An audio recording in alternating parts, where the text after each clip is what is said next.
Olá, estamos começando o programa Nosso Direito, que tem a proposta de discutir temas jurídicos de interesse de toda a sociedade. O programa Nosso Direito é produzido pela TV Uniara, com transmissão no canal 21 da NET e também com transmissão na TV Educativa de São Carlos. Nós estamos recebendo no programa de hoje a ilustre presença de um brilhante professor aqui do Centro Universitário de Araraquara, que é o professor Silvio Luiz Maciel. Nós vamos conversar com o professor Silvio sobre a questão do crime sexual, chamado crime de estupro, até levando em consideração esse caso da menina de 9 anos que fez um aborto de gêmeos e agora surgiu toda uma polêmica, inclusive uma polêmica de natureza religiosa. A nossa proposta é ficar apenas na questão jurídica e discutir quais são os aspectos jurídicos desse crime sexual e também do crime de aborto. Professor Silvio, mais uma vez, obrigado pela presença do senhor aqui no programa Nosso Direito, o senhor que sempre nos atende muito prontamente, ficamos muito agradecidos. Eu começo perguntando ao senhor o seguinte: afinal, o que é o estupro, né? As pessoas às vezes confundem estupro com outro tipo de crime, que é o atentado violento ao pudor.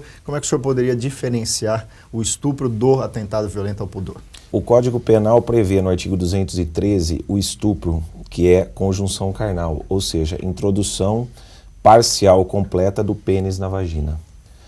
No artigo 214, atentado violento ao pudor, ou seja, qualquer ato que não seja conjunção carnal, que não seja introdução parcial ou completa do pênis na vagina, configura atentado violento ao pudor. Dessa colocação que o senhor faz também, então, dá para entender que o estupro é sempre homem e mulher. O homem é o autor do crime e a mulher a vítima. Isso, o estupro só tem como vítima a mulher, né, podendo ter o homem como autor e a mulher como coautora ou partícipe, jamais como autora imediata do crime. E já o atentado violento ao pudor, tanto homem quanto mulher podem ser vítimas do crime, porque ele envolve outros tipos de relações sexuais que não a conjunção carnal. E quando há uma conduta, doutor Silvio, de ambas as situações, o sujeito, às vezes, com violência, ele pratica não só a introdução do pênis na vagina da mulher, mas também pratica outros atos de natureza sexual, às vezes obriga a mulher a fazer sexo oral, por exemplo. Aí são os dois crimes? São os dois crimes nesses casos. Haverá atentado violento ao pudor e estupro, e o Supremo Tribunal Federal entende que esses crimes não são crimes da mesma espécie, embora sejam crimes do mesmo gênero. O que traduz isso na prática? O que significa? Crimes do mesmo gênero, porque são crimes contra a liberdade sexual. Crimes da mesma espécie não são, porque não estão no mesmo artigo de lei, simplificando. Isso impede o reconhecimento do crime continuado, Entendo. Por exemplo. Ou seja, o Supremo entende que, nesse caso, há os dois crimes em concurso material. Qual é a consequência jurídica do concurso material? As penas são somadas. É a maior a punição. Dobra a pena, portanto, a gravidade do crime e as consequências para o infrator se multiplicam. Agora, professor Silvio, nós vimos aí o caso dessa menina de 9 anos, que o padrasto manteve relação sexual com ela e no final acabou sendo autorizado que se fizesse o aborto nessa menina, que engravidou, inclusive de gêmeos, longe de entrar na questão religiosa, na questão, enfim, moral, se é certo ou não é certo, mas na questão legal. Por que nesse caso foi permitido o aborto em relação a esta criança, já que o aborto também é crime, professor Silvio? Isso, o nosso Código Penal criminaliza o aborto, proíbe o aborto, não só proíbe como considera crime, mas em duas hipóteses ele autoriza expressamente o aborto. O nosso Código Penal, em duas hipóteses, ele expressamente autoriza o aborto. A primeira hipótese é quando a gestação está causando um perigo de vida para a gestante. Então, entre a vida da gestante e a vida do feto, opta-se pela vida da gestante. Nesse caso, ela pode fazer o aborto, desde que seja com um médico, não é? E no segundo caso, quando a gravidez resulta de estupro, é o chamado aborto humanitário, não é? O aborto piedoso, ou seja, entendeu o legislador, o Código Penal, que a mulher não é obrigada a levar adiante uma gravidez fruto de um estupro. Portanto, nos casos de estupro, o Código Penal expressamente autoriza o aborto. Inclusive, há um equívoco na prática, até por médicos, de que haveria necessidade de ordem judicial nesse caso. Não há necessidade de ordem judicial. Não precisa buscar em juízo, nem um alvará, esse tipo de coisa. O que o Código Penal expressamente exige é ordem da gestante, ou se ela for incapaz, se ela for menor, incapaz por algum problema, a ordem seja dada pelos representantes legais da ofendida. Mas sequer a ordem judicial o Código Penal autoriza.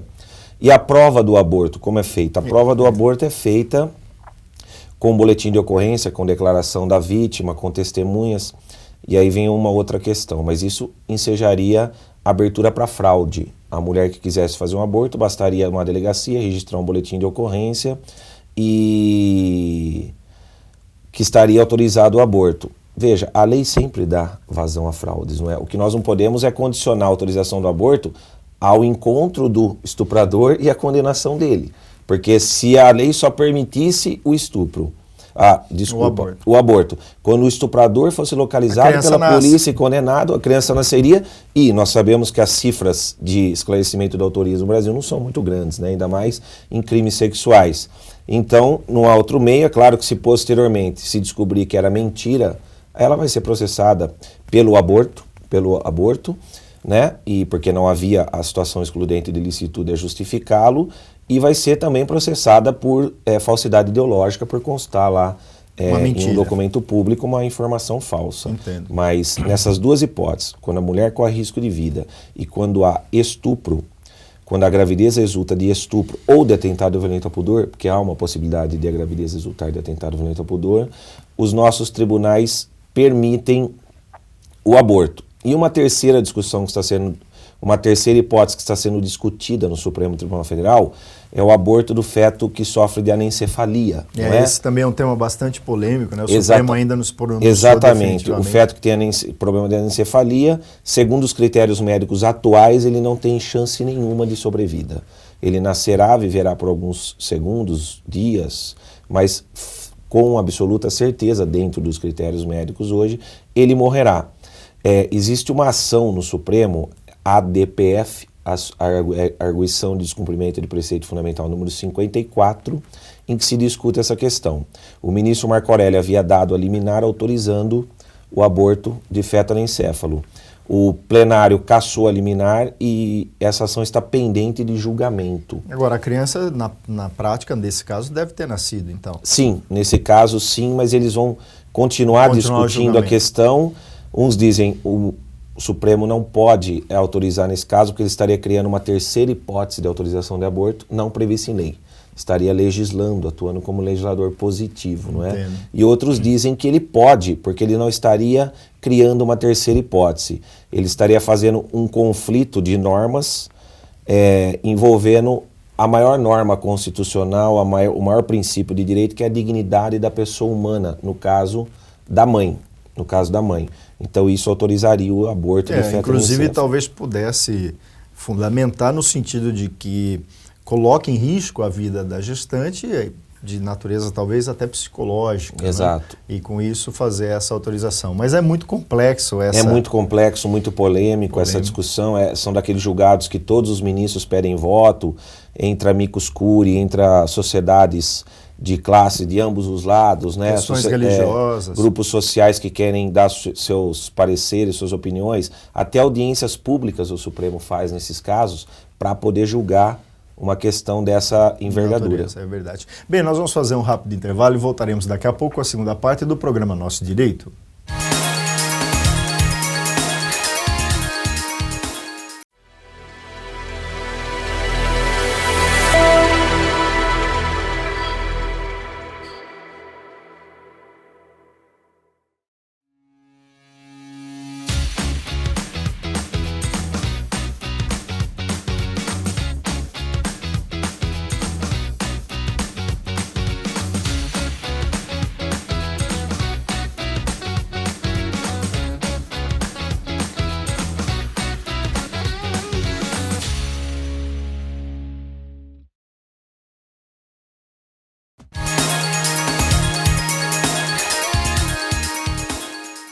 Estamos de volta com a segunda parte do programa Nosso Direito, que tem a proposta de discutir temas jurídicos de interesse de toda a sociedade. Programa Nosso Direito, produzido pela TV Uniara e com transmissão no canal 21 da NET, como também na TV Educativa de São Carlos. Você pode participar do programa Nosso Direito através dos telefones 3301-7173 ou 3301-7129 ou também através do e-mail direito@uniara.com.br. Nós estamos convidando hoje o professor Silvio Maciel, que é titular da cadeira de Direito Penal aqui do curso de Direito da Uniara, e estamos falando sobre o crime de estupro. Professor Silvio, voltando ao caso da menina de 9 anos, caso bastante polêmico, a mídia deu toda uma divulgação, eu queria que o senhor nos explicasse por que no caso dessa menina, quando houve o consentimento dela, é claro que é inadmissível aceitar o consentimento de uma criança de 9 anos, mas vamos pensar numa jovem de 13 anos de idade,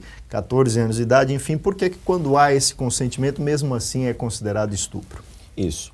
O estupro contra uma mulher capaz, ele só se configura se houver violência ou grave ameaça, obviamente.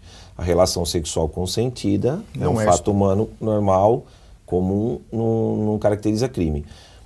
Só é crime se houver uma relação sexual, seja uma conjunção carnal, seja qualquer outro ato, com violência ou grave ameaça contra a vítima, né, que atente contra a liberdade sexual dela.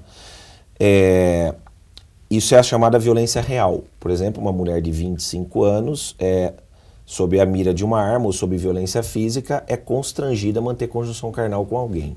Não é? Isso é estupro com violência real, não é? Agora, o Código Penal nosso, no artigo 224, letra A, diz que presume-se a violência se a vítima não é maior de 14 anos. Leia-se, manter qualquer tipo de relação sexual com pessoa não maior de 14 anos sempre é estupro ou atentado violento ao pudor. Mesmo que essa pessoa não maior de 14 anos tenha expressamente autorizado, consentido o relacionamento. Entendo, quer dizer, então, mesmo que ela concorde, então aí uma adolescente de 13 anos, mesmo que ela concorde. A questão fica assim, ela concordou, mas o Código Penal presume que ela não concordou e que houve violência. E portanto vai ser crime. E portanto é estupro ou atentado violento ao pudor, porque o Código Penal entende que uma pessoa não maior de 14 anos não tem discernimento suficiente para consentir. Não é? Então, vou dar 2 casos extremos para ver só para nós podermos medir quanto é polêmico esse caso. Um jovem de 18 anos, no primeiro ano da universidade, mantém relação sexual com uma adolescente de 13 anos, já com uma experiência sexual de 1 ou 2 anos. Apesar de 13 anos, com uma experiência sexual de 1 ou 2 anos, inclusive uma adolescente que já tenha relação com outras pessoas. Já teve relação com outras pessoas. Isso é estupro. Esse jovem será processado, será condenado a uma pena provavelmente de 9 anos. Pena alta. E mais, isso é crime hediondo. Ele tem que começar a pena integralmente inteira em regime fechado e obter 2/5 da pena para tentar uma passagem para o regime semiaberto. Agora, imaginemos o caso daquelas pessoas que vêm para o Brasil, ou mesmo brasileiros, turismo sexual, que fazem turismo sexual, exploram e às vezes mantêm sexo com uma criança de 11 anos em troca de um prato de comida, explorando não só a inexperiência da criança, como a fome dela, não é? Então veja, eu peguei 2 casos extremos, um jovem de universidade, aquele padrão, né, aceito pela sociedade, e lá aquela moça, uma criança passando fome e vendendo o corpo para poder sobreviver, para poder se alimentar. Daí a polêmica. A presunção deve ser relativa ou deve ser absoluta? Quer dizer, no primeiro caso, onde a menina já tem toda uma experiência sexual, faz até porque, enfim, teve uma educação mal orientada, etc, etc. E no segundo caso é realmente uma situação até de necessidade, às vezes que a criança precisa fazer isso para poder sobreviver. Exato, mas a grande discussão que existe há anos nos nossos tribunais, porque essa presunção de violência ela está no Código Penal desde 1940, né? A grande discussão que existe, inclusive, no Superior Tribunal de Justiça e no Supremo Tribunal Federal, que são as 2 mais altas cortes do país, a discussão é, essa presunção de violência é absoluta ou relativa? Leia-se, manteve relação sexual com uma mulher não maior de 14 anos, absolutamente é crime de estupro, ou há certos casos que essa presunção é relativa e pode ser desmentida no caso concreto. Entendo. Prevalece nos nossos tribunais, inclusive no STJ e no STF, de forma pacificada, que essa presunção é absoluta. Eu só até trouxe aqui Isso, diversos 4 julgados, né? agora de 2008. Coisas recentes. E eu trouxe da primeira turma e segunda turma do STF e da quinta e sexta turma do STJ. Ou seja, que são as 4 turmas que julgam criminais tipo de... no STJ e no STF. Inclusive, houve um caso em que a sexta turma disse que a presunção era relativa, mas o Ministério Público recorreu. Esse caso foi do Sul, né? Acho que o tio... Do Sul, Santa Catarina. O tio havia mantido relação com a sobrinha de 11 anos. E né? a sexta turma disse que a presunção era relativa, que a moça já tinha relação sexual com outras pessoas, portanto não houve estupro. O Ministério Público recorreu, embargos de divergência no próprio STJ, e a terceira sessão do STJ, por maioria, disse, não, a presunção é absoluta. Então, como fica a questão no Brasil hoje? Manter relação sexual com pessoa não maior de 14 anos, seja ela homem, seja ela mulher, é crime de estupro ou crime de atentado violento ao pudor, porque a lei presume a violência. E, segundo os tribunais, essa presunção é uma presunção absoluta ou relativa? É uma presunção absoluta. Leia-se, o acusado, o réu, não pode provar, ou não adianta provar, que a mulher, a vítima, já tinha experiência sexual. Mesmo que ele prove que seja uma garota de 13 anos, uma jovem de 13 anos, com experiência sexual com mais 10 homens. Não interessa, porque o que a lei... Quer proteger. Inclusive existe uma expressão muito forte nos julgados, a ministra diz, a lei quer proteger a incapacidade da adolescente. Não se avalia simplesmente a capacidade de dizer sim ou não ao ato sexual. Claro, capacidade de dizer sim ou não ao ato sexual uma criança de 13 anos tem. Mas o que se protege não é essa capacidade, de se ela sabe que está dizendo sim ou não ao ato sexual. O que se protege é a imaturidade sexual e a imaturidade que ela tem de vida. E a incapacidade de prever, principalmente no caso da mulher, prever as consequências que uma gravidez aos 13 anos pode lhe acarretar para o resto da vida. Portanto, é uma norma de proteção à adolescente, à criança. E por tal razão é que o Supremo e o STJ, pelo menos até o final do ano passado, e acho que não vai mudar por muito tempo essa questão, entende que a presunção é absoluta. Até tomara realmente que não mude, até porque a proteção realmente deve ser mantida. Agora, doutor Silvio, nosso programa está chegando ao final e eu queria levantar uma última questão, que é a seguinte. E no caso em que o agente entende, acredita fielmente que a adolescente é maior de 14 anos, até porque o seu corpo fisicamente indica alguma coisa nesse sentido. Como é que fica essa questão? Isso, suponhamos que um homem de 18 anos mantenha relação sexual com uma mulher que completará 14 dias no dia seguinte, portanto ainda não é maior de 14, portanto ainda vale a presunção de violência. Mas a mulher aparenta ter 18 anos, 19, e esteja numa danceteria às 4 horas da manhã com um copo de uísque na mão e se apresentando como uma pessoa de 19 anos. Portanto, esse homem manteve relação sexual com uma mulher de 13 anos, supondo sinceramente que ela tinha 18, que ela tinha 19 anos. Nesse caso, há uma figura jurídica chamada erro de tipo. Ele não sabia que ela tinha 13 anos, ele manteve relação sexual com uma adolescente de 13 anos, supondo, pelas circunstâncias de fato, que ela tinha 19. Portanto, se ele não sabia que ele estava mantendo relação sexual com uma jovem, com uma adolescente de 13 anos, nesse caso não há estupro.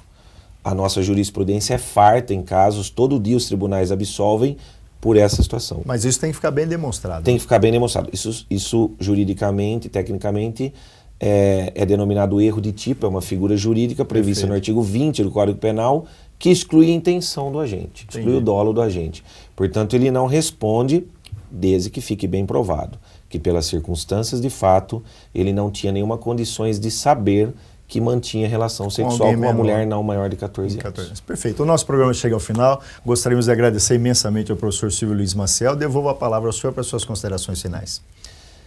Essas questões são muito polêmicas, não é como a questão do padre agora da igreja que se posicionou contra os médicos que excomungou os médicos que realizaram o aborto, mas como o senhor bem disse, a nossa intenção aqui é esclarecer as questões do ponto de vista jurídico, porque o ponto de vista filosófico, religioso, cada um tem o seu e não nos cabe aqui tecer maiores considerações. De forma que eu agradeço mais uma vez o convite e estou sempre à disposição. Professor. Mais uma vez agradecemos ao professor Silvio Maciel, agradecemos a você, telespectador da TV Uniara, e convidamos a todos para mais um programa Nosso Direito na próxima semana.